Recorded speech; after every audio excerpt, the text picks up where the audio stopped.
Driving പഠിക്കുന്ന ആളുകൾ ചെയ്യുന്ന ഒരു വലിയ തെറ്റിനെ പറ്റിയിട്ടാണ് എന്ന് പറയുന്നത്.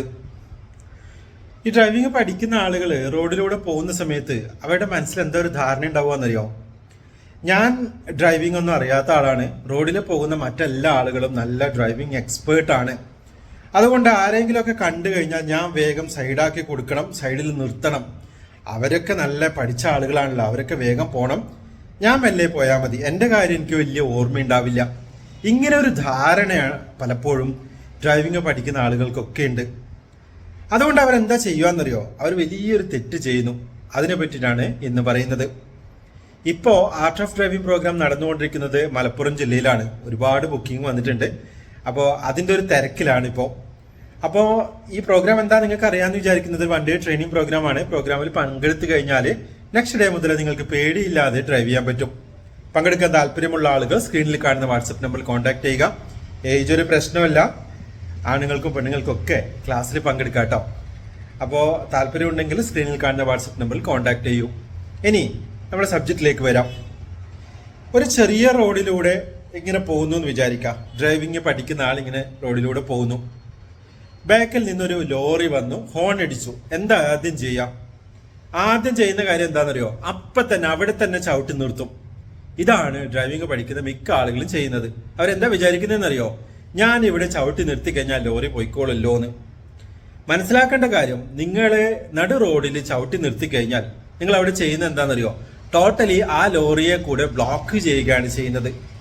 നിങ്ങൾ ചെറിയ റോഡിലൂടെ പോകുന്ന സമയത്ത് നിങ്ങൾ സൈഡാക്കിയിട്ടാണ് നിർത്തേണ്ടത്.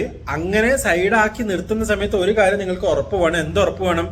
ഞാൻ സൈഡാക്കി കഴിഞ്ഞാൽ ആ വണ്ടിക്ക് പോകാൻ പറ്റുമെന്നൊരു ധാരണയൊക്കെ നിങ്ങൾക്ക് വേണം. അല്ലാതെ ചെറിയ റോഡിലൂടെ പോകുന്ന സമയത്ത് പെട്ടെന്ന് അവിടെ നിർത്തി കൊടുത്തുകൊണ്ട് യാതൊരു കാര്യമില്ല. നിങ്ങൾ കുറച്ചുകൂടെ മുന്നോട്ടേക്ക് പോകാനാണ് ശ്രമിക്കേണ്ടത്. അപ്പോൾ പറ്റുന്ന സ്പീഡിൽ മുന്നോട്ടേക്ക് പോകാം. ഒരുപാട് സ്പീഡ് എടുക്കാനല്ല പറഞ്ഞത്, പറ്റുന്ന സ്പീഡിൽ മുന്നോട്ടേക്ക് പോവുകയാണ് വേണ്ടത്. അപ്പോൾ ചെറിയ റോഡിൽ വെറുതെ ഒരു ലോറി ഹോണടിക്കുന്ന സമയത്ത് പെട്ടെന്ന് അവിടെ ചവിട്ടി നിർത്താൻ പാടില്ല. നിർത്തിക്കഴിഞ്ഞാൽ നിങ്ങൾ ഒന്നുകൂടെ അയാളെ ഇറിറ്റേറ്റ് ആക്കുകയാണ് ചെയ്യുന്നത്. അതായത് ആരെയാണ്? ലോറി ഡ്രൈവറെ ഒന്നുകൂടി ഇറിറ്റേറ്റ് ആക്കുകയാണ് ചെയ്യുന്നത്. അതൊന്ന് മനസ്സിലാക്കുക. ഇനി നിങ്ങൾക്ക് സൈഡ് കൊടുക്കണമെന്നുണ്ടെങ്കിൽ എങ്ങനെ സൈഡ് കൊടുക്കണം? വീതിയുള്ള സ്ഥലത്തെത്തുന്ന സമയത്ത് സൈഡ് കൊടുക്കുക. ഇതാണ് നിങ്ങൾ ചെയ്യേണ്ട കാര്യം. എതിരെ നിന്ന് വണ്ടി വരുന്ന സമയത്തും നിങ്ങൾ സൈഡ് ആക്കുന്നുണ്ടെങ്കിൽ കൃത്യമായിട്ട് നോക്കി, നിങ്ങളുടെ ലെഫ്റ്റ് സൈഡ് നോക്കി നിങ്ങൾക്ക് സൈഡ് ആക്കി കൊടുക്കാൻ പറ്റണം. അല്ലാണ്ട് വെറുതെ പെട്ടെന്ന് ചവിട്ടി നിർത്തരുത്. പ്രോപ്പറായിട്ട് നോക്കി സൈഡ് കൊടുക്കണം. ഇത് നിങ്ങൾ മനസ്സിൽ വെക്കുക. ഇനി നമ്മളൊരു മെയിൻ റോഡിലൂടെ പോകുന്നു എന്ന് വിചാരിക്കുക. അപ്പോൾ സൈഡിലെ റോഡിൽ നിന്ന് ഒരാൾ ഇങ്ങനെ കയറി വരുന്നുണ്ട്.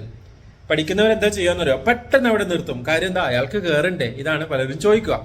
നിങ്ങൾ മനസ്സിലാക്കേണ്ട കാര്യം, മെയിൻ റോഡിലൂടെ ആരാണോ പോകുന്നത്, മെയിൻ ലൈനിലൂടെ പോകുന്നവർക്കാണ് പ്രിഫറൻസ് ഉള്ളത്. അവരൊരു കാരണവശാലും നിർത്തേണ്ടതില്ല. സൈഡിൽ നിന്ന് വരുന്ന ആളുകളാണ് നിർത്തേണ്ടത്. ഈ കാര്യം നിങ്ങൾ മനസ്സിൽ വെക്കണം. അപ്പൊ പെട്ടെന്ന് ഒരാളെ സൈഡിൽ നിന്ന് കാണുന്ന സമയത്ത് ചവിട്ടി നിർത്തുകയല്ല വേണ്ടത്, പകരം ഹോൺ അടിക്കുകയാണ് വേണ്ടത്. ഹോൺ അടിച്ചിട്ട് പോവുക. നിങ്ങൾ അങ്ങനെ ചവിട്ടി നിർത്തിയാൽ എന്താണ് പ്രശ്നം? നിങ്ങളുടെ തൊട്ടിൽ പിന്നിലുള്ള വാഹനത്തിന് അത് മനസ്സിലാക്കാൻ കഴിയില്ല നിങ്ങളിപ്പോൾ അവിടെ നിർത്തുന്നു. അപ്പൊ അങ്ങനെ നിർത്തുന്ന സമയത്ത് ബാക്കിൽ നിന്നുള്ള വാഹനം വന്നിട്ട് ഇടിക്കാനുള്ള ചാൻസ് വളരെ കൂടുതലാണ്. അതുകൊണ്ട് ഒരു കാരണവശാലും സൈഡിൽ നിന്നൊരു വാഹനം കാണുമ്പോൾ പെട്ടെന്ന് നിർത്തരുത്. ഹോൺ അടിച്ച് പോകാൻ വേണ്ടിയിട്ട് ശ്രമിക്കുക. ഇനി നിങ്ങൾ മനസ്സിലാക്കേണ്ട മറ്റൊരു കാര്യം, നാലുംകോടി ഒരു ജംഗ്ഷനിലേക്ക് എത്തുന്നു വിചാരിക്കാം. എന്താ ചെയ്യുക? പഠിക്കുന്നവർ അധികം ചെയ്യുന്ന കാര്യം എന്താ പറയുക? ആ ജംഗ്ഷനിൽ കൊണ്ടുപോയി നിർത്തും. ഈ ആരെ വണ്ടിയാണ് ആദ്യം എടുക്കേണ്ടതെന്ന് അറിയില്ല. നിങ്ങൾ മനസ്സിലാക്കുക, ഒരു നാലുംകൂടി ജംഗ്ഷൻ ആണെങ്കിൽ ആദ്യം ആരാണോ ആ ജംഗ്ഷനിലേക്ക് എത്തുന്നത് അയാളാണ് വണ്ടി എടുത്ത് പോവുക. ഒരാൾ എടുത്ത് പോകുന്ന കാണുമ്പോൾ മറ്റാൾ സ്ലോ ആക്കും. ഇതാണ് അവിടുത്തെ റൂൾ എന്ന് പറയുന്നത്. ഇത് മനസ്സിലാക്കി ചെയ്യാൻ നിങ്ങൾ ശ്രമിക്കണം. ഇതൊന്നും അറിയാതെ എവിടെയെങ്കിലും എന്തെങ്കിലും കാണുമ്പോൾ അപ്പം തന്നെ ചവിട്ടി നിർത്താമല്ലോ എന്ന് വിചാരിച്ച് നിർത്തരുത്. നിർത്തിക്കഴിഞ്ഞാൽ അപകടം കൂടുതൽ ഉണ്ടാവും ചിലപ്പോൾ. ഇതൊന്ന് നിങ്ങൾ മനസ്സിൽ വെക്കുക. ഡ്രൈവിംഗ് പഠിക്കുന്ന എല്ലാ ആളുകളും കാര്യങ്ങൾ നിങ്ങൾക്ക് മനസ്സിലായിട്ടുണ്ടാവും എന്ന് വിചാരിക്കുന്നു. ഇതുപോലെ ഒരുപാട് കാര്യങ്ങളുണ്ട് കേട്ടോ. ചെറിയ ചെറിയ കുഞ്ഞു കുഞ്ഞു കാര്യങ്ങളൊക്കെയാണ്. പക്ഷേ ഇതൊക്കെ കറക്റ്റായിട്ട് ചെയ്തില്ലെങ്കിൽ വലിയ അപകടങ്ങളൊക്കെ ഉണ്ടാവും. ഇനി ഇപ്പോൾ കാര്യം നിങ്ങൾക്ക് മനസ്സിലായില്ലേ? അപ്പോൾ ആർട്ട് ഓഫ് ഡ്രൈവിംഗ് പ്രോഗ്രാമിൽ പങ്കെടുത്തു കഴിഞ്ഞാൽ ഇങ്ങനെയുള്ള കുറേ കാര്യങ്ങളൊക്കെ നിങ്ങൾക്ക് മനസ്സിലാക്കാം. പ്രോഗ്രാമിൽ പങ്കെടുക്കാൻ താല്പര്യമുള്ള ആളുകൾ സ്ക്രീനിൽ കാണുന്ന വാട്സപ്പ് നമ്പറിൽ കോൺടാക്ട് ചെയ്യൂ.